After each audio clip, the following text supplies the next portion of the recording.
The cargo vessel Meridian drifted through the checkpoint like 1,000 other ships that passed through Zanari space each day. Its hull was scratched and worn, showing the marks of a ship that had seen better years. Inside the cramped bridge, Commander Elena Vasquez sat in the captain's chair, her fingers dancing across the controls with practiced ease. To anyone watching, she was just another human freight captain, running supplies between the limited colonies her species was allowed to maintain. But Elena was so much more than that. The Zanari inspection drone circled her ship, its crystalline sensors probing every inch of the hull. Elena kept her breathing steady, her heart rate controlled. 300 years of Galactic Council rule had taught humanity many things, and the most important lesson was this: never let them see your true strength. Meridian, you are cleared for departure. The mechanical voice of the Zanari station crackled through her speakers. Proceed to jump gate 7. Acknowledged, Elena replied, her voice carrying just the right amount of tired resignation. She guided her ship toward the massive jump gate, a ring of exotic matter that allowed faster-than-light travel. The Council controlled every single gate in known space, and they made sure humanity knew it. As the Meridian jumped to faster-than-light speed, Elena allowed herself a small smile. Beneath her cargo hold, hidden behind layers of shielding that the Zanari scanners couldn't penetrate, a quantum entanglement relay hummed to life. Data flowed through it instantly, traveling to a location the Council didn't even know existed: the Tartarus Cluster, humanity's greatest secret. 700 light-years away, in a region of space marked as uninhabitable on every galactic chart, that data arrived at a massive monitoring station. The station itself was built into an asteroid, invisible to any passing ship. Lieutenant Marcus Chen reviewed the incoming information, his eyes widening as he read the fleet movements Elena had intercepted. "Sir, you need to see this," Marcus called out to his superior. Admiral James Okonkwo crossed the operations center in 3 long strides. He was a tall man, his dark skin marked with the scars of Earth's last attempted rebellion against the Council 50 years ago. That rebellion had failed, crushed under the superior firepower of the elder species, but it had taught humanity another valuable lesson: never fight a battle you can't win. So instead, they had prepared. "The Kresh are moving fleet assets toward New Sarajevo," Marcus reported. 3 battle groups, maybe more. Okonkwo's jaw tightened. New Sarajevo was one of humanity's 12 permitted colonies, home to 30 million souls. The Kresh Dominion had been eyeing it for years, claiming the system's resources were wasted on primitives. "How long until they arrive?" Okonkwo asked. 72 hours, sir." The admiral turned to look out the viewport, though there was nothing to see but the blackness of space and distant stars. But he wasn't looking at the stars. He was looking at what hung in the darkness beyond the monitoring station. 3 shapes, each one the size of a small moon, hung in perfect formation. They didn't reflect light like normal objects. Instead, they seemed to absorb it, creating holes in the star field. These were the Titans: Prometheus, Defiance, and Reckoning. For 200 years, humanity had worked in absolute secrecy. Generation ships launched from Earth when no one was watching, carrying millions to the galactic fringe.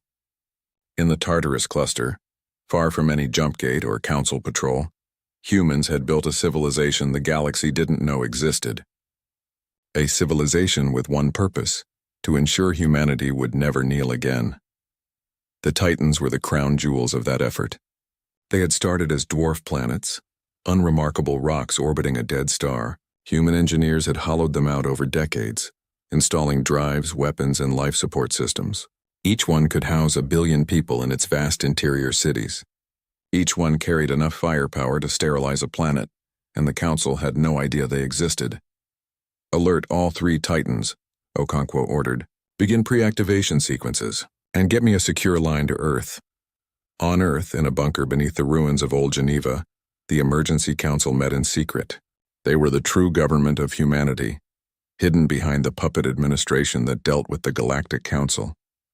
President Sarah Chen, no relation to Marcus, received Okonkwo's report with a heavy heart. 30 million people, she said quietly. "We can't just abandon them." "We won't," replied General Thomas Yates, head of Earth's official military. "But we need to be smart about this. If we reveal the Titans now, we lose the element of surprise.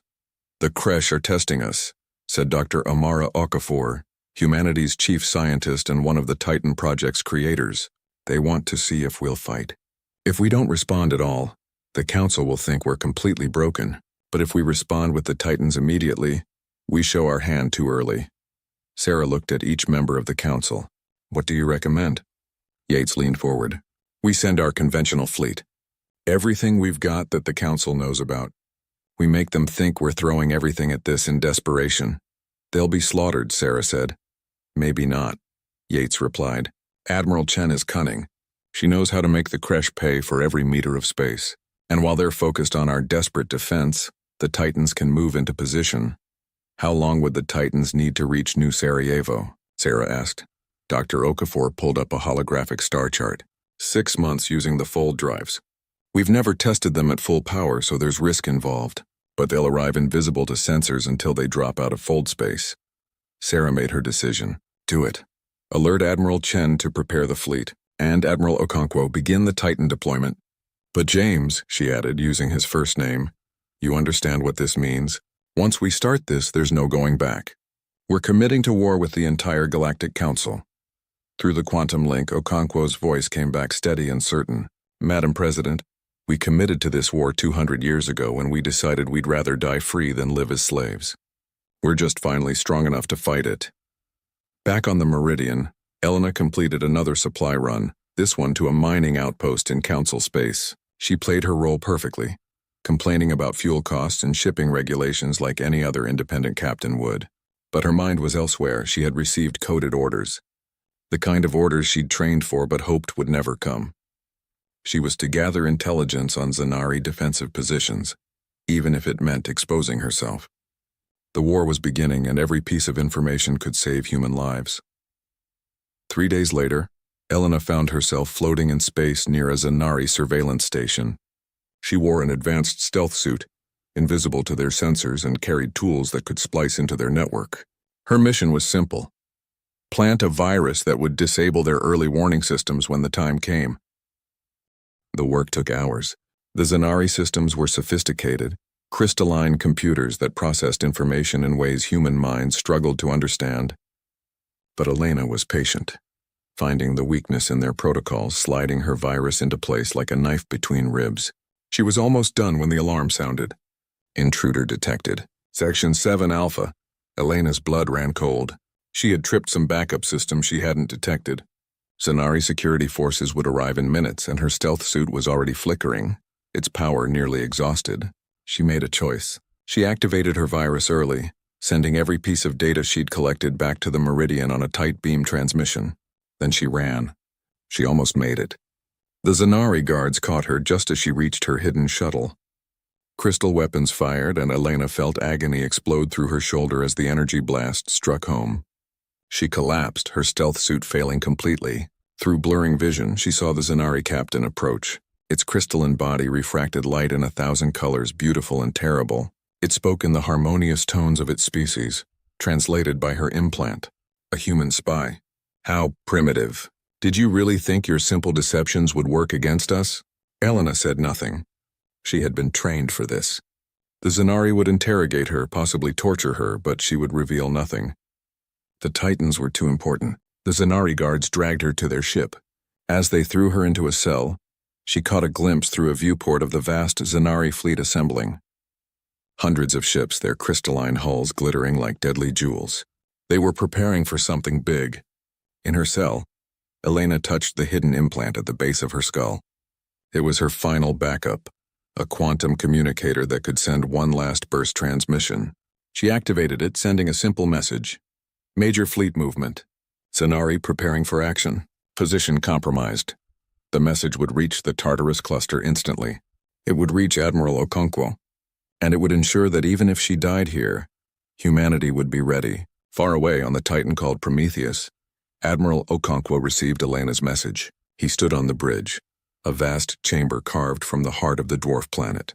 Around him, thousands of crew members worked at their stations. They had trained their entire lives for this moment. "All stations begin activation sequence," Okonkwo ordered. "Prepare for fold space jump in 72 hours. The Prometheus responded to his command. Deep in its core, Reactors that had slumbered for years roared to life. The gravity drives, technology that humanity had pieced together from ancient ruins found in the Tartarus cluster, began to spin up. Space itself started to bend around the massive vessel. On Defiance and Reckoning, the same process began. The three titans, humanity's hidden strength, prepared to reveal themselves to a galaxy that thought it knew everything about the primitive species from Earth. But in her cell, Elena didn't know any of this. She only knew pain as the Zanari began their interrogation. They wanted to know about human spy networks, human technology, human plans. They never thought to ask the right question. They never asked, what else are the humans hiding? As consciousness faded under another wave of crystal-induced agony, Elena's last thought was a prayer. Not for herself, but for the 30 million souls on New Sarajevo. She prayed that humanity's gamble would work, that 200 years of secret preparation would be enough, that when the galaxy finally saw what humans had built in the darkness, it would be too late to stop them. The pieces were in motion now. The Kresh fleet moved toward New Sarajevo. Earth's conventional forces prepared for a battle they might not survive. The Titans charged their drives for a jump across hundreds of light years. And in Zanari custody, Elena Vasquez held on to her secrets with all the strength she had left. The deception was nearly over. Soon the galaxy would learn the truth about humanity, and nothing would ever be the same again. The Kresh armada arrived at New Sarajevo like a plague of locusts descending on a harvest. 300 warships dropped out of faster-than-light travel at the edge of the system, their insectoid hulls gleaming in the light of the local star. On the colony below, 30 million humans looked up at their sky and knew that everything was about to change. Governor Robert Martinez stood in the planetary command center, watching the displays with a sick feeling in his stomach. He had received classified warnings from Earth 3 days ago, but there was nothing he could do. New Sarajevo had minimal defenses, just enough to fight off pirates. Against the Kresh Dominion, they were helpless. Incoming transmission from the Kresh flagship. His communications officer reported. "Put it through," Martinez said, though he already knew what was coming. The face that appeared on screen was nightmarish. The Kresh were hive-minded insects, each individual connected to a vast collective consciousness. Their commander had compound eyes that reflected 1,000 images, and mandibles that clicked as it spoke. Human colony of New Sarajevo, you are hereby notified that this system has been claimed by the Kresh Dominion. All human presence here is illegal. You have 12 hours to surrender your facilities and prepare for relocation. This is a sovereign human colony, recognized by the Galactic Council, Martinez protested. You have no legal claim here. The Kresh commander's mandibles clicked in what might have been laughter. We have filed the proper documentation with the Council. This system was marked as abandoned territory due to insufficient development. Your presence here violates galactic settlement law. Abandoned, 30 million people live here. Correction, 30 million future laborers of the Dominion live here. Be grateful we are offering relocation rather than extermination. You have 12 hours. Resistance will be met with appropriate force. The transmission cut out. Martinez slumped in his chair, feeling the weight of millions of lives on his shoulders. He knew what relocation meant in Kresh terms. Slavery. His people would be divided among Kresh hive ships, worked until they died, their children raised to serve the Dominion. "Sir, what do we do?" his second-in-command asked. Martinez straightened his shoulders. "We contact Earth, and we prepare to evacuate as many civilians as possible. Focus on getting the children out first." On Earth, the news of the Kresh invasion hit like a bomb. The puppet government that dealt with the Galactic Council immediately filed protests, demanding an emergency session. The real government, hidden in their bunkers, prepared for war. President Sarah Chen addressed the emergency council with fire in her eyes. "The Kresh have made their move. Now we make ours. General Yates, is the fleet ready?" "Yes, Madam President. Admiral Chen has 147 warships ready to deploy. It's everything we have that the Council knows about." "And the Titans?" Admiral Okonkwo's voice came through the quantum link from Prometheus. "Full drives are at 90% charge. We can jump in 60 hours. But Madam President, once we reveal ourselves, the entire Council will turn against us." "Are we certain about this?" Sarah looked around the table at the faces of humanity's true leaders. She saw fear there, yes, but also determination. "The Kresh have forced our hand. If we don't respond, Every species in the galaxy will know they can take our colonies without consequence. We'll be extinct within a generation. At least this way we fight on our terms. She turned back to the communicator. Admiral Okonkwo, proceed with the Titan deployment. General Yates, send the fleet to New Sarajevo. And someone get me a connection to the Galactic Council. It's time for our puppet government to make some noise. The emergency council session was a disaster for humanity, exactly as expected. The council chamber was a vast sphere, with each species representative floating in their designated zone. The human ambassador, a career diplomat named David Torres, pleaded humanity's case before representatives who barely bothered to hide their contempt. The creche action is illegal, Torres argued. New Sarajevo is a registered human colony. The settlement laws are clear. The creche representative clicked its mandibles. The settlement laws require proper development within 2 standard centuries. The humans have failed to meet minimum development quotas. The system reverts to unclaimed status. That's a technicality and you know it. Torres shot back. Technicalities are the foundation of law, intoned the Velcora representative, an ancient being that looked like living stone. The creche claim appears valid. The Zanari representative, a crystalline entity that shimmered with inner light, added its voice. Furthermore, humanity's aggressive expansion must be curtailed. They breed too quickly, consume too many resources. Perhaps this is an opportunity to teach them the proper place of younger species in galactic society. Torres felt rage building in his chest, but he kept his voice level. And what is that proper place, slavery? The creche will work these people to death. The creche labor integration program is recognized by the council, the Velcora said. It is harsh but legal. Humanity agreed to council law when they joined galactic society. The vote was called. 8 species voted to recognize the creche claim. Only 2 voted against, the Velcora Senator Thraxis, who had always been sympathetic to humanity, and the small Pixari delegation, who had little power but remembered when they too had been bullied by elder species. Torres played his role perfectly, showing fury and despair. This is genocide with paperwork. The human government will never accept this. Then perhaps the human government needs to learn acceptance, the Zanari representative said coldly. The council's decision is final. As Torres stormed out of the chamber, he allowed himself a small smile. The council thought they had won. They had no idea what was coming. On New Sarajevo, Governor Martinez received Earth's orders. They were simple. Evacuate as many civilians as possible, but make it look like desperate chaos. The fleet was coming, but it would be outnumbered.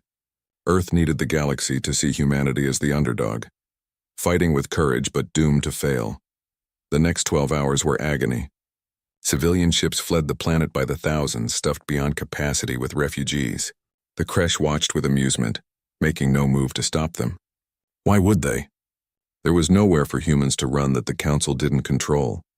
When the deadline expired, creche landing craft descended on New Sarajevo like a swarm.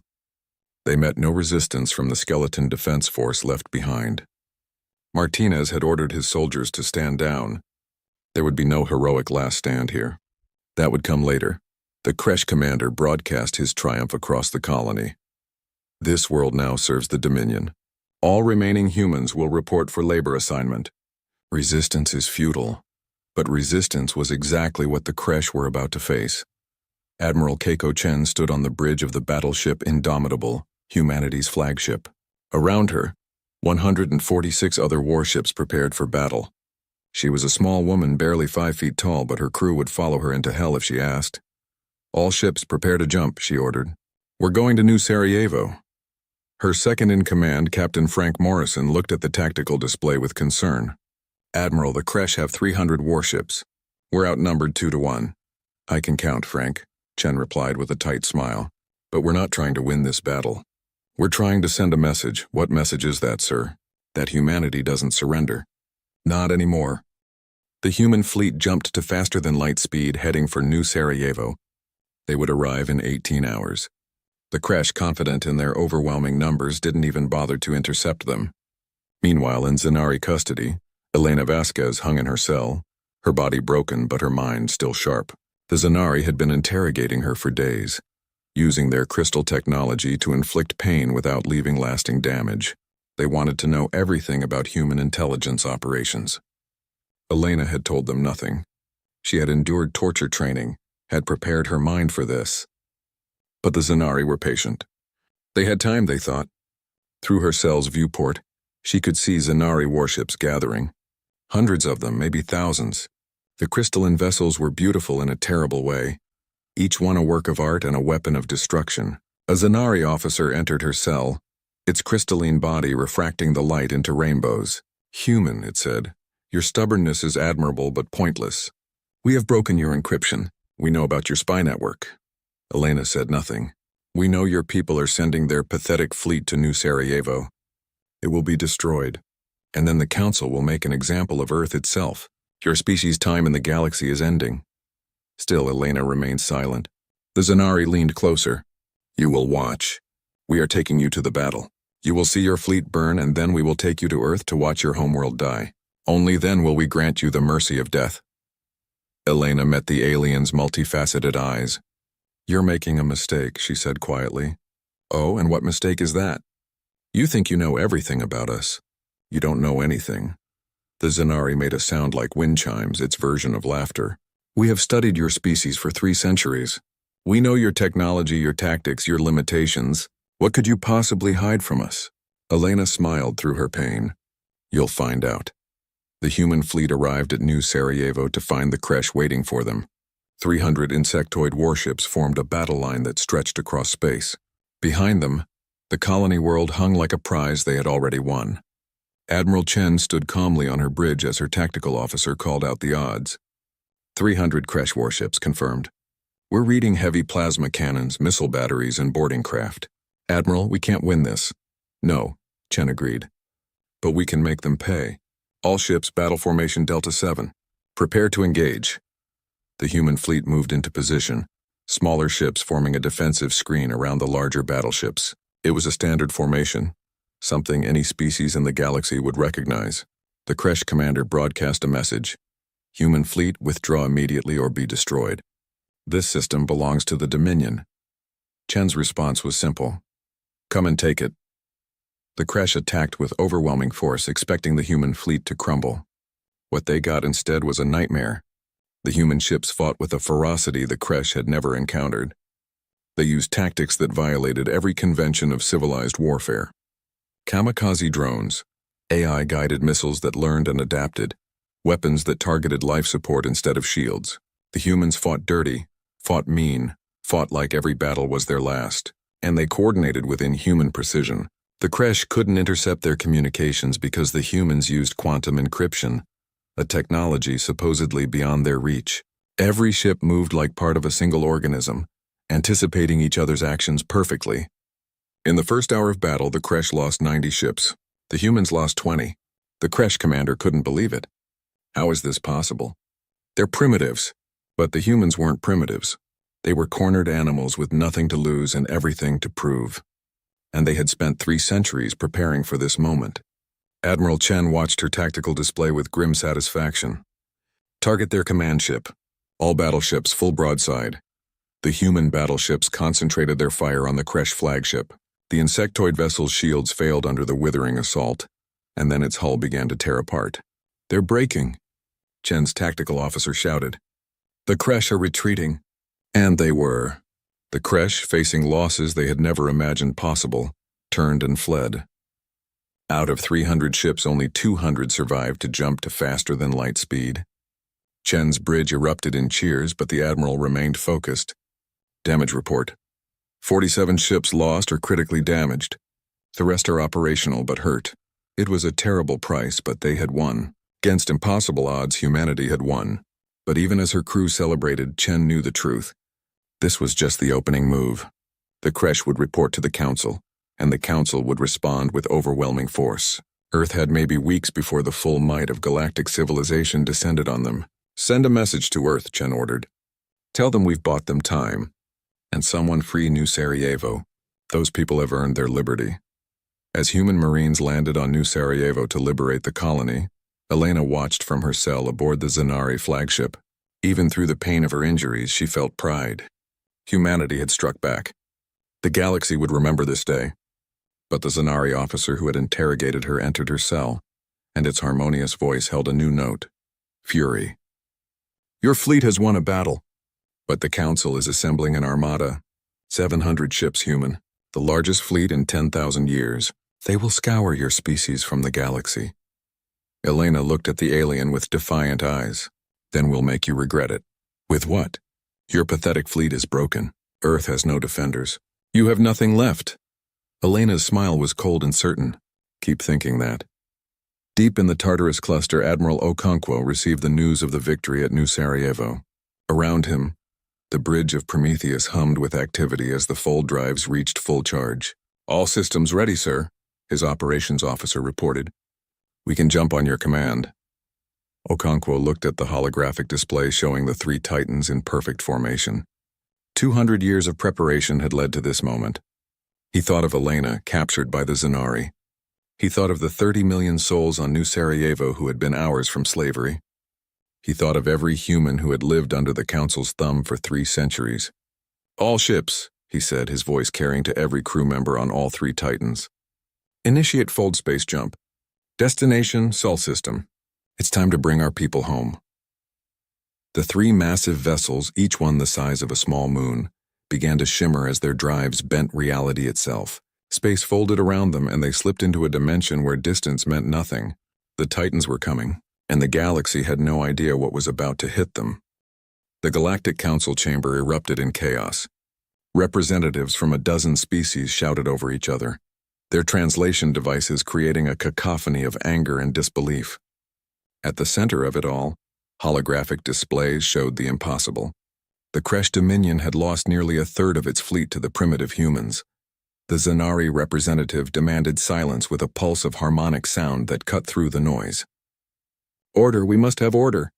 The Kresh representative, a different individual than before since the previous commander had died in the battle, clicked its mandibles in distress. The humans used weapons that violate Council conventions. They deployed AI weapons, kamikaze drones, tactics designed to maximize casualties. They fought like animals, agreed the Arcani representative, a floating jellyfish-like creature. Without honor, without restraint. Senator Thraxis of the Velcora, the ancient stone-like being, spoke in his grinding voice. They fought like a species facing extinction, which is precisely what we offered them. They must be punished. The Kresh representative shrieked. They must be made an example. The Zanari representative's crystalline body pulsed with cold light. Agreed, this cannot stand. If the humans are allowed to defy the Council, every primitive species will think they can do the same. The Council proposes a united response. What kind of response? Asked the Pixari delegate, one of the few species that had voted against the Kresh claim. Complete military action, the Zanari stated. We assemble the largest fleet in Council history. We remove the human threat permanently. Thraxis stood, his massive stone body grinding as it moved. You speak of genocide. We speak of necessity, the Zanari replied. The humans have proven they cannot be trusted to exist within civilized society. They are too aggressive, too unpredictable, too dangerous. Better to end this now than to face a larger threat later. The vote was called. Every species except the Velcora and the Pixari voted for military action. The Council Armada would be assembled, 700 warships representing the combined might of galactic civilization. Earth would burn, and humanity would be erased from the stars. On Earth, President Sarah Chen received the news with a heavy heart. She stood in the command bunker beneath Geneva, surrounded by the Emergency Council and military leaders. The holographic display showed the Council fleet assembling, a gathering of ships that represented more firepower than humanity had ever faced. 700 ships, General Yates said quietly. Everything we have left couldn't scratch them. How long until they reach Earth? Sarah asked. 3 weeks, maybe less if they push their engines. And the Titans? Admiral Okonkwo's voice came through the quantum link. We're in fold space now, Madam President. ETA to Sol system is 19 days. We'll arrive before the Council fleet, but not by much. Sarah looked at Dr. Okafor. Are the Titans ready for this? We've never tested them in real combat. The scientist's face was grim. The weapons work. The drives work. The shields work. But against 700 warships? I honestly don't know if 3 Titans will be enough. They'll have to be, Sarah said, because it's all we've got. She activated the planetary broadcast system. In seconds, her face appeared on every screen across Earth and its colonies. 8 billion people stopped what they were doing to listen to their president. "People of Earth," she began, "I will not lie to you. The Galactic Council has declared war on our species. A fleet of 700 warships is coming to destroy our homeworld. Our military has fought bravely, has won victories we never thought possible, but we are outnumbered and outgunned." She paused, letting the weight of those words sink in. "I am ordering the evacuation of Earth's surface. Every civilian will move to the underground shelters. We have prepared for this day. The shelters can sustain our population for years if necessary. We will survive this." What she didn't say, what she couldn't say, was that the shelters might become tombs if the Titans failed. The Council fleet had weapons that could crack a planet's crust. If Earth fell, the shelters would simply be buried coffins. "We will not surrender," Sarah continued. "We will not beg for mercy from those who would enslave us. Humanity has survived ice ages, plagues, wars, and the cold void of space itself. We will survive this too. Stay strong, stay together, and remember, we are Earth, we do not break." Across the planet, the evacuation began. Billions of people moved into the massive underground cities that humanity had been building in secret for decades. Everything they owned, everything they cherished, had to fit in what they could carry. Families held each other tight as they descended into the Earth, not knowing if they would ever see the sun again. In orbit around Earth, the last defense platforms activated. They were old, outdated compared to Council technology, but they would fight. Every ship that couldn't make it to the underground docks was armed and crewed by volunteers. They would be the first to die when the Council arrived. Admiral Keiko Chen brought her battered fleet home to Earth. 47 ships lost at New Sarajevo, and the rest damaged but operational. It wasn't enough to stop 700 Council warships, but they would try anyway. "Deploy the fleet in defensive formation around Earth," she ordered. "Every ship, every platform, every weapon we have. If they want our homeworld, they'll have to take it over our corpses." Meanwhile, Elena Vasquez remained a prisoner aboard the Zanari flagship as it joined the Council armada. Her captors had stopped torturing her, but only because they wanted her healthy enough to witness Earth's destruction. They had moved her to a better cell, one with a large viewport so she could watch the armada assemble. It was a terrible and beautiful sight. 700 warships, each one representing the pinnacle of its species' technology. Zanari crystalline vessels that could refract energy weapons. Kresh bioships grown from living matter. Arcani plasma carriers that could melt continents. Velcora dreadnoughts with armor that could withstand nuclear fire. Against this, Earth had perhaps 100 operational ships and some aging defense platforms. The Zanari interrogator visited her cell one last time. "Soon, human. Soon you will watch your homeworld die. I almost pity you." Elena looked at the alien with calm eyes. "You still don't understand, do you?" "Understand what? Why we're so confident? Why we don't beg for mercy?" The Zanari's harmonious voice carried amusement. Desperate bravado. A primitive species facing its end, pretending at courage. "Keep thinking that," Elena said. "Right up until reality hits you." The Zanari left and Elena returned to watching the armada. She didn't know exactly when the Titans would arrive, but she knew they were coming. Admiral Okonkwo wouldn't abandon Earth. The only question was whether they would arrive in time. The Council armada departed for Earth, a journey that would take 3 weeks. They traveled in perfect formation, an unstoppable tide of destruction. On the flagship, a Zanari admiral named Crystallis commanded the combined fleet with absolute confidence. "Humans," Crystallis mused to his second-in-command, "such a disappointing species. They had potential once before we corrected them. Now they are merely a problem to be solved. Should we offer them surrender terms?" the second-in-command asked. "No, the Council has decided. Complete extermination. We cannot risk them spreading their violence to other species." "What about their colonies? After Earth falls, we will hunt them down one by one. Within a year, humanity will be extinct, and the galaxy will be safer for it." Crystallis had no idea how wrong he was. On Earth, the final preparations were complete. The surface was empty, a ghost world of abandoned cities and silent streets. Below ground, 8 billion people waited in fear and hope. Sarah Chen stood in the command bunker, watching the clock count down. 19 days, General Yates said. "That's when the Titans arrive. And the Council fleet? 21 days. We'll have maybe 48 hours to prepare after the Titans get here." Sarah nodded. "That will have to be enough." Admiral Chen, are our forces ready? Keiko Chen's face appeared on the display from her flagship. As ready as we'll ever be, Madam President. We've deployed everything in optimal defensive positions. When the Council arrives, we'll make them pay for every meter of space. How long can we hold? Chen was silent for a moment. Against 700 ships? Maybe an hour, 2 if we're lucky and they're cautious. Then we pray the Titans can do what we designed them to do. The days crawled by with agonizing slowness. On Earth, people tried to maintain normal life underground, but fear hung over everything like a shroud. Parents held their children tight. Lovers made promises they might not live to keep. And everyone waited for news from the surface. The Council Armada drew closer, an unstoppable force that would arrive in days. Long-range sensors tracked its progress, counting down the hours until Earth's final battle. And then, with 3 days remaining until the Council's arrival, something impossible happened. Deep space sensors at the edge of the Sol system detected a gravity anomaly beyond Neptune. The readings were wrong, impossible.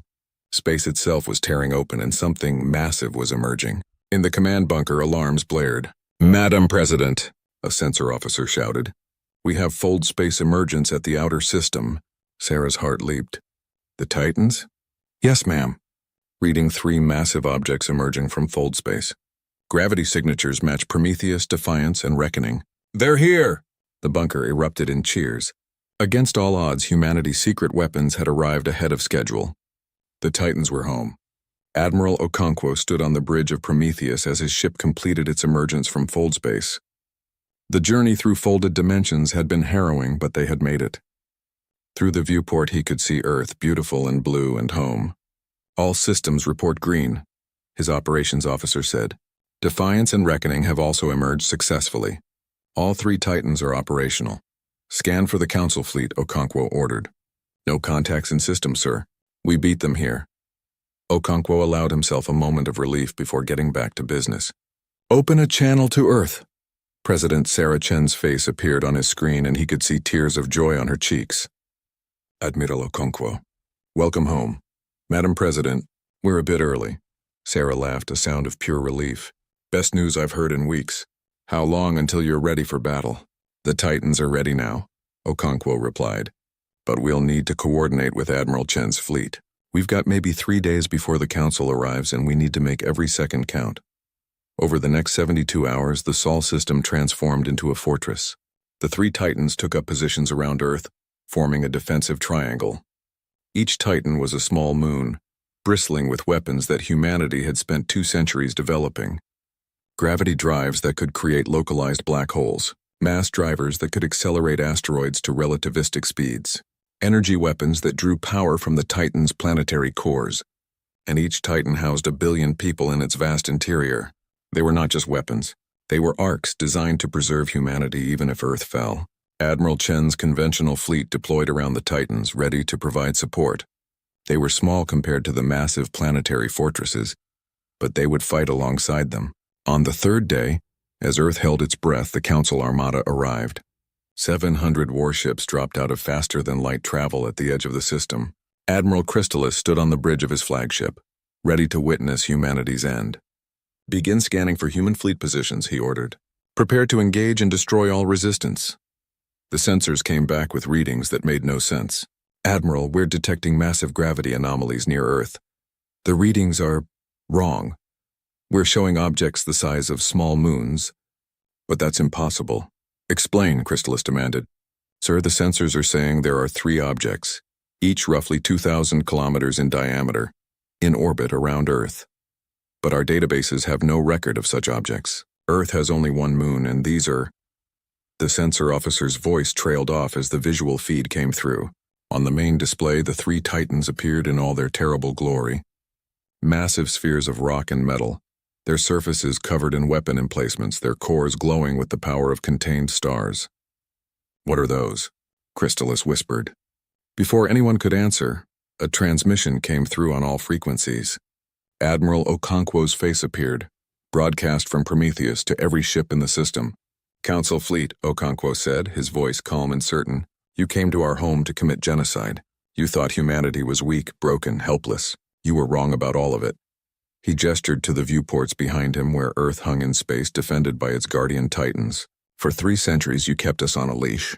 You limited our expansion, controlled our technology, treated us like children who couldn't be trusted. So we did what humans do best. We adapted, we prepared, and we built in secret. Okonkwo's expression hardened. These are the Titans. Humanity's answer to your oppression. Each one carries weapons that can shatter dreadnoughts, shields that can withstand planet killers, and the will to defend our species to the last breath. He leaned forward, his eyes burning with righteous fury. You wanted to exterminate us. Instead, let us show you what humanity becomes when you push us to the edge. Let us show you why you should have left us alone. The transmission ended, and in the terrible silence that followed, the 3 Titans began to move, their gravity drives bending space itself as they advanced toward the Council fleet. The Battle of Sol was about to begin. Admiral Crystallis stared at the 3 Titans with growing horror. His crystalline body, normally stable and controlled, flickered with patterns that betrayed his shock. Around him, the bridge crew of the Zinari flagship struggled to make sense of what their sensors were telling them. Analysis, Crystallis demanded. What are we facing? The tactical officer's harmonious voice trembled. Admiral, each object mass is approximately 1/10 that of Earth's moon. They're weaponized dwarf planets heavily modified with drives and weapon systems. The energy readings they're off our scale, sir. How is this possible? We have monitored human space for 3 centuries. These objects were not built in human space, the science officer reported. The composition includes elements from the galactic fringe, sectors we marked as uninhabitable. They must have been constructing these for generations, Crystallis finished. His mind reeled at the implications. While the Council had been congratulating themselves on containing humanity, the humans had been building weapons in secret. For 200 years or more, they had planned and prepared for this moment. All ships battle formation Gamma, Crystallis ordered. Concentrate fire on the nearest Titan. We destroy them one at a time. The Council Armada, 700 ships strong, moved into attack position. It was an awesome sight. The combined might of galactic civilization arrayed against 3 human vessels, no matter how large. On Prometheus, Admiral Okonkwo watched the Council fleet maneuver. They're forming up for a concentrated assault. They'll try to overwhelm us with numbers. Should we retreat to defensive positions around Earth? His tactical officer asked. No, Okonkwo said. We advance. Show them what the Titans can do. He opened channels to all 3 Titans. Defiance, Reckoning, this is Prometheus. Execute attack pattern Alpha. Let's give them a proper welcome. The 3 Titans accelerated, their gravity drives creating visible distortions in space itself. Stars seemed to bend around them as they moved, reality warping in their wake. The Council fleet opened fire first. Hundreds of energy weapons, plasma cannons, and missile batteries unleashed hell upon Prometheus. The barrage was enough to vaporize a continent, enough to crack a planet's crust. The Titan's shields absorbed it all. Shields at 97%. Prometheus's defensive officer reported. Negligible damage, Okonkwo allowed himself a grim smile. Return fire. All batteries, Prometheus responded with fury. Thousands of weapon ports opened across its massive hull, and devastation poured forth. Mass drivers launched asteroids accelerated to near-light speed. Energy weapons drew power from the Titan's planetary core. And the gravity cannons, humanity's most terrible invention, activated. A Kresh bioship, 300 meters of living tissue and organic weapons, simply ceased to exist as a gravity cannon created a localized black hole inside it. The micro-singularity lasted only a fraction of a second, but it was enough. The ship imploded, crushed into a space smaller than an atom before the singularity evaporated. 30 more Council ships died in the first salvo. Prometheus alone had destroyed more vessels in seconds than the entire battle at New Sarajevo had claimed. Defiance and Reckoning. Engage at will, Okonkwo commanded. The other 2 Titans opened fire, and the Council fleet began to understand the nightmare they faced. These weren't just large ships. They were mobile fortresses, planet killers, weapons that should not exist. An Arcani plasma carrier tried to close distance with Defiance, planning to use its devastating short-range weapons. Defiance's gravity drive created a repulsion field, and the Arcani ship found itself pushed away, unable to advance. As it struggled against the gravity well, Defiance's mass drivers spoke. Chunks of iron the size of buildings, accelerated to relativistic speeds, tore through the Arcani ship like it was made of paper. Reckoning faced a group of Zanari vessels trying to use their crystalline hulls to refract the Titan's energy weapons. The humans had anticipated this. Reckoning deployed kinetic weapons instead, simple rocks moving at impossible speeds. The crystalline ships shattered like glass under the bombardment. Admiral Crystallis watched his fleet die and felt something he had never experienced before. Fear. All ships, scatter formation. Don't let them target you in groups. But scattering only made it worse. The Titans split their fire, each one tracking dozens of targets simultaneously. Their weapons were too fast, too powerful, too numerous, and their shields seemed impenetrable. Focus all fire on one Titan, Crystallis ordered desperately. Every ship target Prometheus. We have to break through those shields. 200 Council ships concentrated their fire on Prometheus. The barrage was apocalyptic, enough energy to sterilize Earth a dozen times over. The Titan's shields flared brilliant white, and for a moment it seemed like they might fail. Shields at 48%, Prometheus's defensive officer reported. They're finding our frequency. Rotate shield harmonics, Okonkwo ordered calmly, and activate the gravity well. Prometheus's main gravity drive engaged at full power. Suddenly, the 200 ships firing on it found themselves being pulled toward the Titan by an artificial gravity field. Their engines strained to maintain position, and their formations dissolved into chaos. Now, Okonkwo said, fire everything. At point-blank range, Prometheus unleashed its full arsenal. The Council ships, struggling against the gravity well, couldn't maneuver or escape. They died by the dozens, torn apart by weapons that humanity had spent 2 centuries perfecting. In 90 seconds, Prometheus destroyed 100 Council ships. Aboard the Zanari flagship, Crystallis realized the terrible truth. They were going to lose. The Council Armada, the largest fleet assembled in 10,000 years, was being destroyed by 3 human vessels. Retreat, he ordered.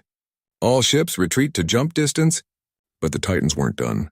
Reckoning moved to intercept the fleeing ships, its gravity drive creating a field that prevented faster-than-light jumps.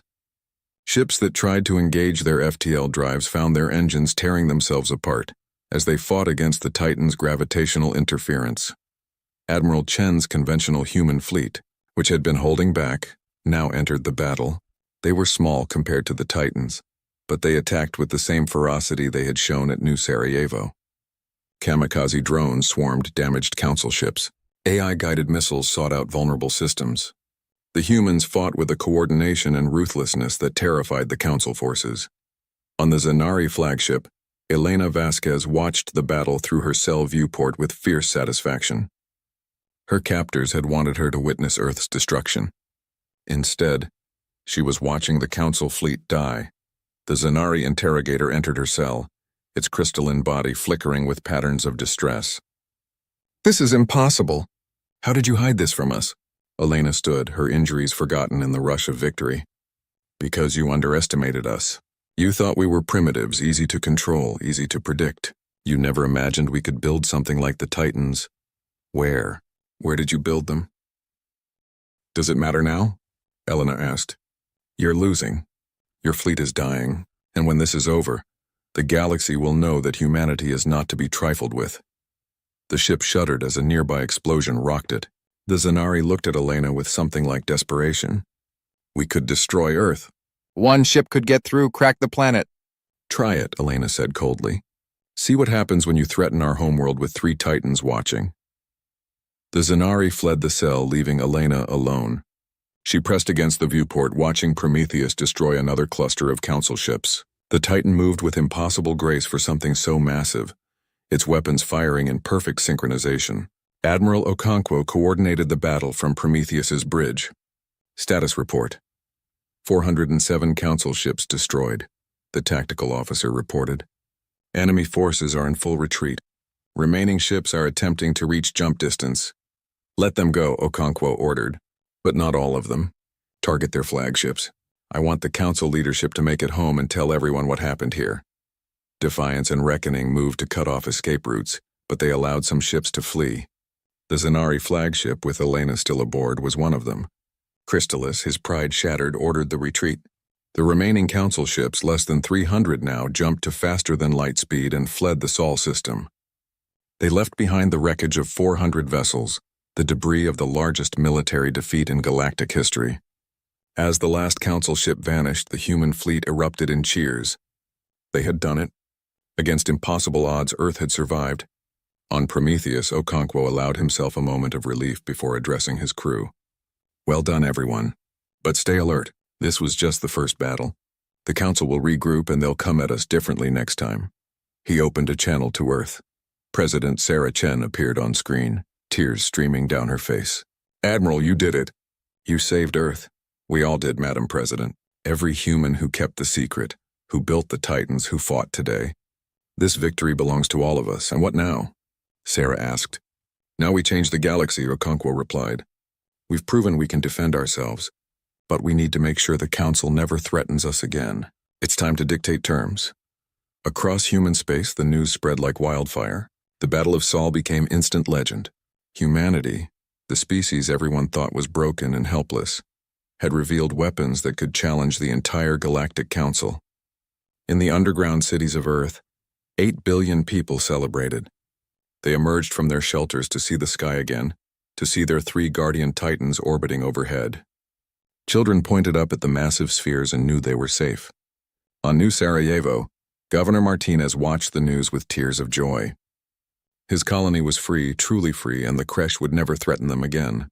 And across the galaxy, every species that had ever been bullied by the Council, every civilization that had been told they were lesser, looked at humanity's victory and felt hope stir in their hearts. The Zanari flagship limped back to Council space, its crew traumatized and defeated. Admiral Crystallis sat in his command chamber, his crystalline body dim and flickering. He would have to report this disaster to the Council, would have to explain how 700 ships had been defeated by 3. Elena Vasquez was brought before him one last time. She stood straight despite her injuries, her eyes defiant. You were right, Crystallis said quietly. We didn't understand. We thought we knew everything about humanity. We were wrong. Yes, you were, Elena agreed. What will you do now? Destroy us? Conquer the galaxy? Elena shook her head. We never wanted to conquer anyone. We just wanted to be free. You forced this war upon us. You tried to exterminate us. We defended ourselves. That's all. The Council will never accept human dominance. Then the Council needs to learn to accept us as equals, Elena said. Because we're not going away, and we're not going back into our cage. Crystallis was silent for a long moment. Then he made a decision that would have been unthinkable days ago. I'm releasing you. Take a shuttle, return to your people. Elena was surprised. Why? Because someone needs to speak for humanity when the Council reconvenes. And someone needs to tell them what I saw here. A species that doesn't want to rule but will fight to the death for freedom. Maybe that message will prevent the next war. Elena nodded slowly. Maybe it will. She took the shuttle and departed for Earth, leaving Crystallis to face the Council with news that would shake galactic civilization to its core. On Prometheus, Admiral Okonkwo stood at the viewport looking down at Earth. They had won the battle, but he knew the war was far from over. The Council would have to respond to this defeat, and their response would determine the future of humanity and the entire galaxy. But for now, Earth was safe. The Titans stood guard, massive and terrible and beautiful.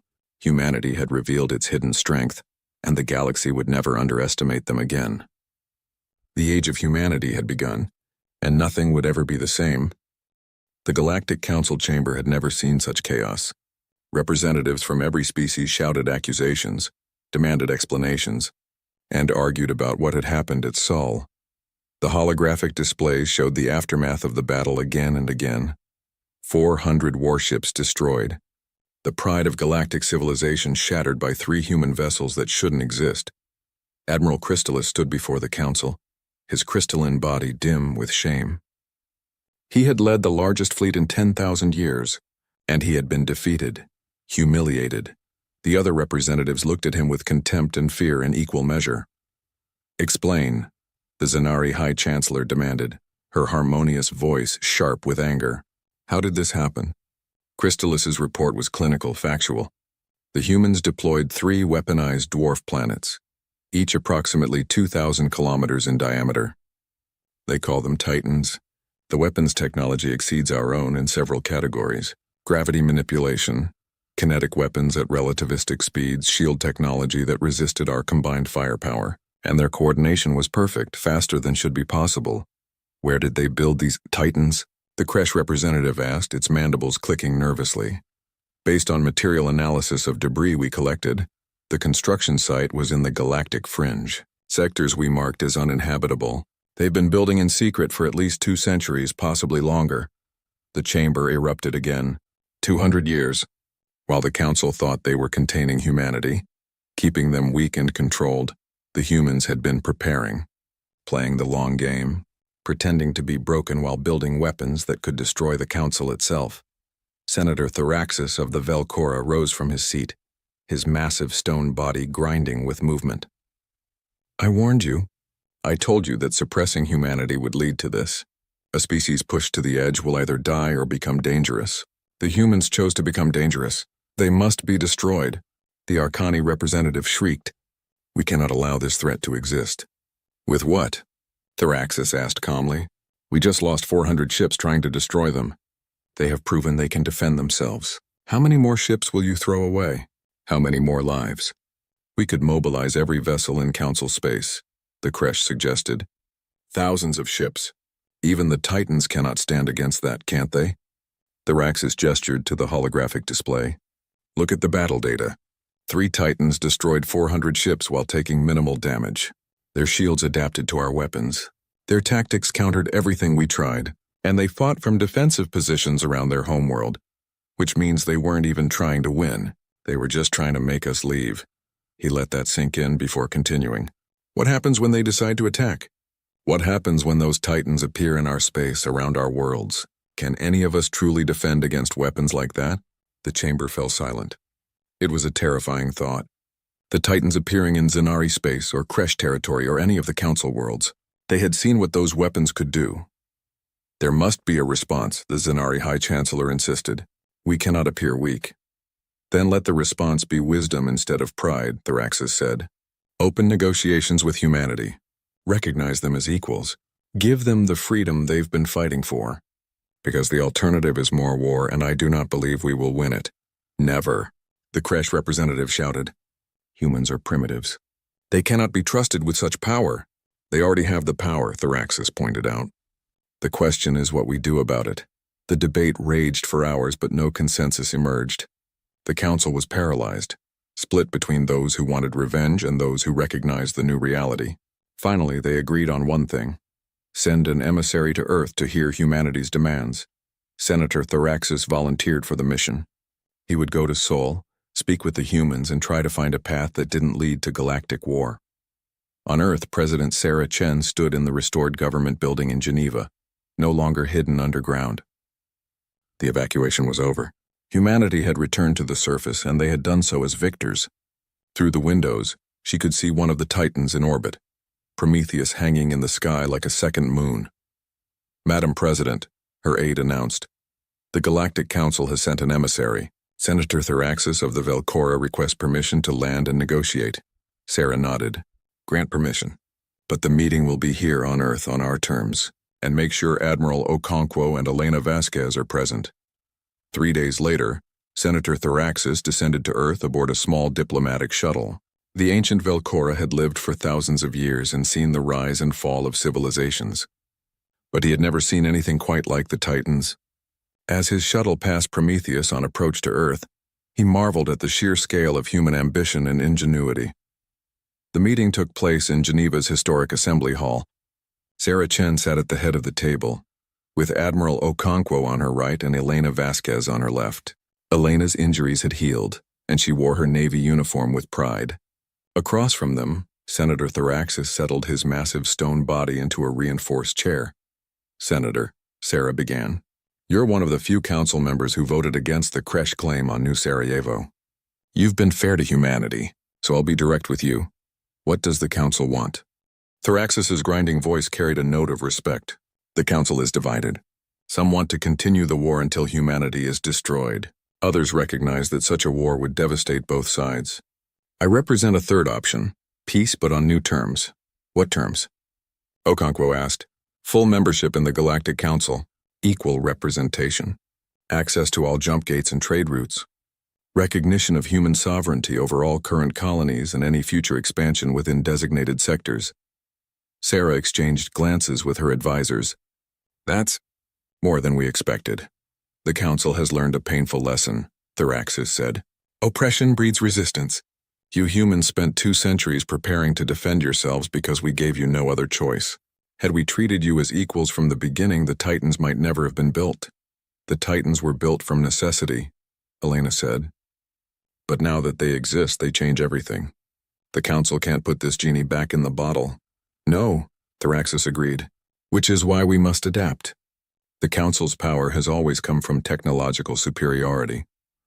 You humans have proven you can match us, even exceed us in some areas. The old order is broken. We need a new one. Sarah leaned forward. Here are our terms, Senator. Full Council membership, as you suggested, but also immediate release of all humans held in creche labor programs, reparations for 3 centuries of suppression, to be paid in technology sharing and resources, and a complete restructuring of Council governance to prevent any species from being treated as we were. The Council will never agree to reparations, Thraxis warned. Then there will be war, Okonkwo said flatly, and the Titans will visit every Council world until they do agree. We're done being the galaxy's punching bag. Thraxis was quiet for a long moment, his ancient mind processing the situation. You've changed, he observed. 3 centuries ago, humans were explorers, scientists, dreamers. Now you're warriors. You made us warriors, Sarah replied. You spent 300 years teaching us that the galaxy respects only strength. Well, we learned that lesson very well. Too well, perhaps, Thraxis said. I see in your eyes the same hardness I've seen in other species who gained power through suffering. The oppressed often become oppressors when they gain strength. Will humanity fall into that pattern? It was a fair question, and it cut to the heart of Sarah's fears. She had spent sleepless nights wondering the same thing. Would humanity, with the power of the Titans, become the very thing they had fought against? That's up to us, she said finally. We built the Titans to survive, not to conquer, but we won't be pushed around anymore. The Council needs to decide if they want us as equals and potential allies or as enemies they can't defeat. Thraxis stood, his massive body grinding as it moved. I will take your terms to the Council, but I must warn you, there will be resistance. Some species will try to sabotage any peace agreement. And there are other concerns. What other concerns? Elena asked. Thraxis hesitated as if debating how much to reveal. The Titans. Where did you get the gravity drive technology? It's far beyond anything in Council databases.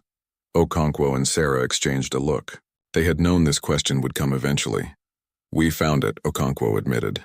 In the Tartarus cluster there are ruins. Ancient structures older than any civilization in the Council. The gravity drive technology came from those ruins. We reverse-engineered it. Thraxis's stone body seemed to shudder. Ancient ruins with technology superior to ours. This is troubling. Why? Sarah asked. Because, Thraxis said slowly, those ruins suggest someone else built planet-sized weapons long before you did. Someone powerful enough to create technology that still functions after millennia. And if they left such weapons behind, what happened to them? Elena finished the thought. Exactly. What destroyed a civilization powerful enough to build such things? And is that threat still out there? The room fell silent as the implications sank in. The Titans, humanity's greatest achievement, might be nothing more than crude copies of weapons built by a vanished civilization, and somewhere in the galaxy the force that had destroyed that civilization might still exist. We found something else, Okonkwo said quietly. 2 months ago, a deep space probe detected another structure. Bigger than the Titans. Much bigger. We haven't investigated it yet. You must, Thraxis urged. And the Council must know about this. If there is a threat that destroyed the Ancients, it could threaten all of us. Sarah made a decision. Then we'll share what we found, but only if the Council agrees to our terms. Humanity will join the Council as equals, and together we'll investigate these ancient ruins. Maybe we'll find answers. Maybe we'll find threats. Either way, we face them together or not at all. Thraxis nodded slowly. I will present this to the Council, but I cannot guarantee their acceptance. Then tell them this, Sarah said, standing to look the ancient alien in the eye. Humanity is done asking for permission. We're taking our place in the galaxy whether the Council likes it or not. They can have us as allies or they can have us as enemies. But they cannot have us as subjects. Not anymore. Not ever again. Thraxus left Earth carrying humanity's ultimatum. As his shuttle departed, Sarah stood at the window watching Prometheus orbit overhead. The Titan represented 2 centuries of human determination, ingenuity, and sacrifice, but it also represented something else: the price of freedom. Do you think the Council will accept? Elena asked, joining her at the window. Some will, some won't. There will be more conflict, maybe more battles. But we've changed the equation. The galaxy has to deal with us now. And if we become what we fought against, if we use the Titans to bully other species the way we were bullied, Sarah turned to face her, then we'll have become the very thing we hated. That's the test, isn't it? We have the power now. The question is whether we have the wisdom to use it right. Over the following months, the galaxy transformed. The Council, after heated debates and several near conflicts, accepted humanity's terms. Not because they wanted to, but because the alternative was unthinkable. Humans were granted full Council membership, and the restructuring of galactic governance began. But not everyone accepted the new order. Extremist groups from several species launched terrorist attacks on human colonies. The Kresh, humiliated by their defeats, attempted a guerrilla campaign. Each attack was met with swift response from human forces, but Sarah insisted on restraint. The Titans were used defensively, not for revenge. We break the cycle, she told her military commanders. Yes, we could devastate the Kresh homeworld, but then we'd be no different from them. We respond proportionally, we defend ourselves, but we don't become conquerors. It was a hard line to walk. Many humans wanted revenge for 3 centuries of suppression, but Sarah held firm, and slowly the violence decreased.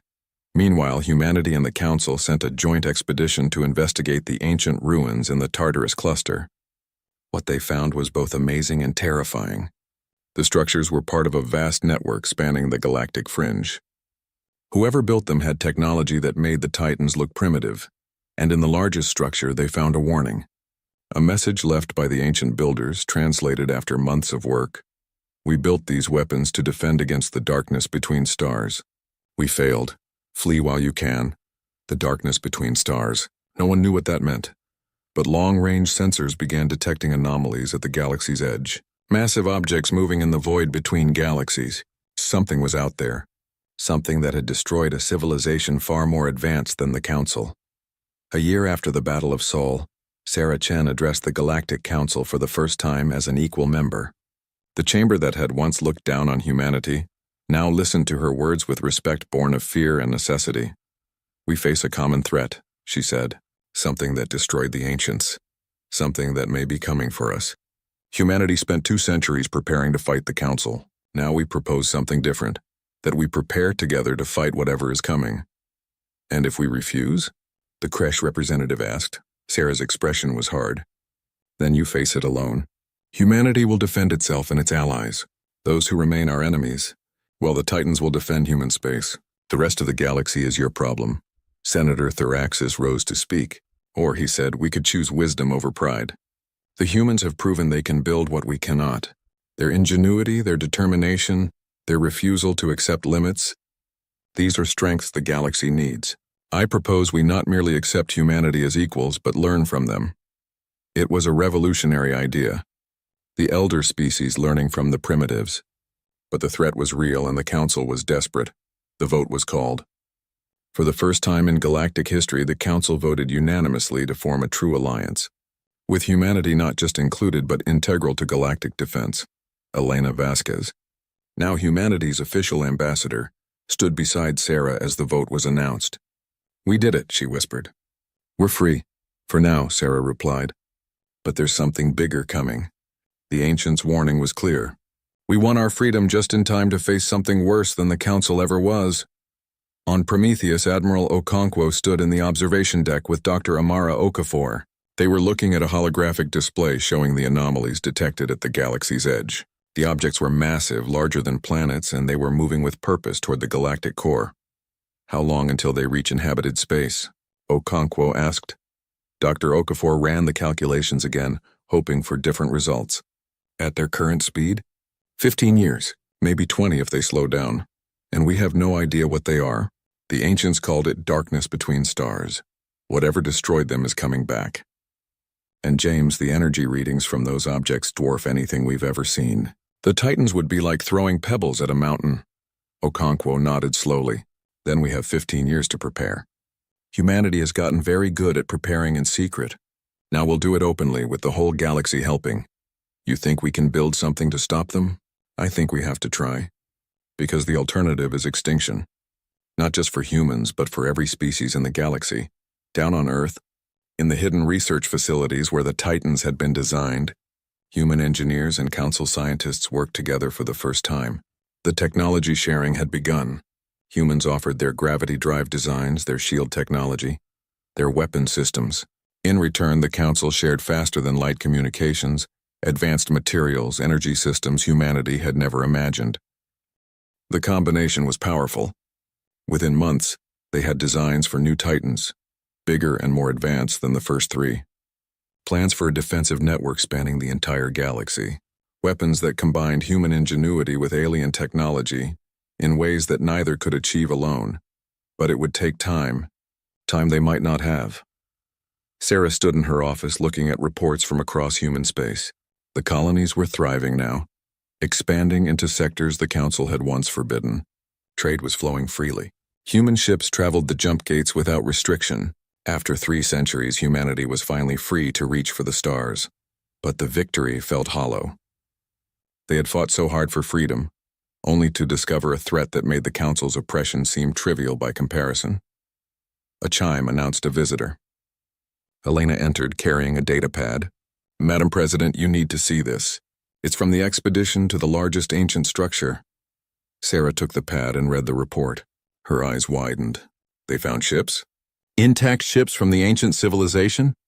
Partially intact. And Sarah, they're enormous. Each one is 10 times the size of our Titans. The technology is centuries beyond anything we have. Can we repair them? Use them? Elena shook her head. The damage is too extensive and we don't understand half the systems. But we can study them. Learn from them. The ancients fought against this darkness for a long time before they lost. They left us their weapons, their knowledge. Maybe they left us the key to survival. Sarah felt a spark of hope. How long to extract the useful technology? Dr. Okafor estimates 5 years for the basics, maybe 10 for the advanced systems. But Sarah, there's something else. In the ship's memory core, they found a partial star chart. It shows the darkness's last known position and its predicted path. And it's heading straight for the galactic core. Right through the Council's territory. Right through human space. There's no avoiding it. In 15 years, give or take, it will be here. Sarah set down the data pad and walked to her window. Prometheus hung in the sky, humanity's guardian and symbol of their freedom. 3 more Titans were under construction in secret shipyards. The Council was building its own defensive platforms. All across the galaxy, species that had been enemies were now working together to survive. 15 years, she said quietly. We've done a lot in less time. We built the Titans in secret while pretending to be broken. Now we'll build an even better defense and we'll do it together. Do you think we can win? Elena asked. Sarah was quiet for a long moment. I think humans have survived ice ages, plagues, asteroid impacts, and 3 centuries of galactic oppression. We've fought our way up from caves to starships, and now we have allies, technology, and time to prepare. If this darkness can be stopped, we'll find a way. She turned to face Elena. Because that's what humans do. We survive, we adapt, we overcome. The Council tried to break us and failed. Whatever this darkness is, it's about to learn the same lesson. Humanity doesn't surrender. Not to the Council. Not to fate. Not to anything. Elena smiled. You should tell that to the galaxy. They need to hear it. I will. Schedule an address to all Council species. It's time they understood what they've gained by making us their allies instead of their enemies. 3 days later, Sarah Chen stood before the combined governments of the Galactic Council. Her image was broadcast to every inhabited world, every space station, every ship. Trillions of beings across the galaxy watched as the human president addressed them. People of the galaxy, she began. A year ago, humanity revealed the Titans. We shocked you, frightened you, forced you to recognize our strength. Today I speak to you not as a conqueror, but as an ally facing a common threat. She gestured to the holographic display behind her, showing the approaching darkness. The ancient civilization that built the technology we've all benefited from left us a warning. Something is coming. something that destroyed them despite their advanced technology. In 15 years, it will reach our space. The display showed projections of the darkness's path, cutting through inhabited systems like a knife through flesh. We have two choices, Sarah continued. We can fight among ourselves, waste our resources on old grudges and ancient prejudices, or we can work together, combine our strengths, and face this threat as one galaxy united against extinction. She paused, letting her words sink in. Humanity spent 2 centuries preparing to defend ourselves against the Council. We built in secret, planned in shadows, and fought when we had no other choice. But that was survival born of oppression. Now we propose something greater. Not just survival, but victory. Not just for humans, but for all of us. The Council has superior numbers and resources. Humans have proven ingenuity and determination. The Velcora have ancient knowledge. The Zenari have crystal technology. The Arcani have energy systems. Every species has something to contribute. Together we are stronger than any threat. Her voice hardened with conviction. The darkness destroyed the ancients, but we are not them. We have something they might have lacked. Unity born of necessity. We have learned, painfully, that division makes us weak and cooperation makes us strong. The Council suppressed humanity for 3 centuries and created an enemy. Now we choose a different path. We choose to be allies. Sarah leaned forward, her eyes blazing with determination. We have 15 years to prepare. 15 years to build defenses, develop weapons, train forces. 15 years to prove that this galaxy, this collection of species that has fought and competed for millennia, can stand together when it matters most. Humanity stands ready to do its part. The Titans will defend not just human worlds, but all Council space. Our technology will be shared freely. Our engineers will work alongside yours. Our military will coordinate with yours. Because this is not humanity's fight or the Council's fight. This is the galaxy's fight. She straightened, her voice ringing with certainty. The darkness may think it faces a divided galaxy of primitive species. It will be wrong. It will face humanity. The Velcora, the Zenari, the Arcani, the Kresh, and every other species standing united. It will face the Titans and everything we build after them. It will face a galaxy that refused to surrender. Sarah's final words echoed across the stars. The ancients left us a warning. But they also left us their knowledge, their weapons, their legacy. We will honor that legacy not by fleeing, not by hiding, but by standing and fighting. And when the darkness arrives, it will learn what the Council learned at the Battle of Sol. That when you push intelligent species to the edge, you don't break them. You forge them into something stronger. This is our galaxy, and we will defend it. The transmission ended. Across the galaxy, trillions of beings processed her words. Some felt fear. Some felt hope. But all of them felt something they hadn't felt in a long time. Unity. In the weeks that followed, the transformation accelerated. The Council's Joint Defense Initiative received unprecedented funding and cooperation. New shipyards opened on dozens of worlds. Scientists who had once competed now collaborated. Military forces that had been rivals began training together. And in the Tartarus cluster, where humanity had built its first Titans in secret, construction began on something new. Not just Titans, but a new class of vessel combining human, Velcora, Zenari, and Arcani technology. They would call them Guardians, and they would be the galaxy's shield against the darkness. Admiral Okonkwo oversaw the construction from Prometheus. The original 3 Titans would remain, symbols of humanity's journey from oppression to freedom. But the Guardians would represent something more: cooperation, unity, and the refusal to accept extinction. Elena Vasquez traveled the galaxy as humanity's ambassador, strengthening alliances and building bridges between species that had been enemies for centuries. She spoke at universities, military academies, and government chambers. Everywhere she went, she carried the same message. Together, they could survive anything. And in Earth's research facilities, Dr. Okafor and her team worked day and night to unlock the secrets of the ancient ships.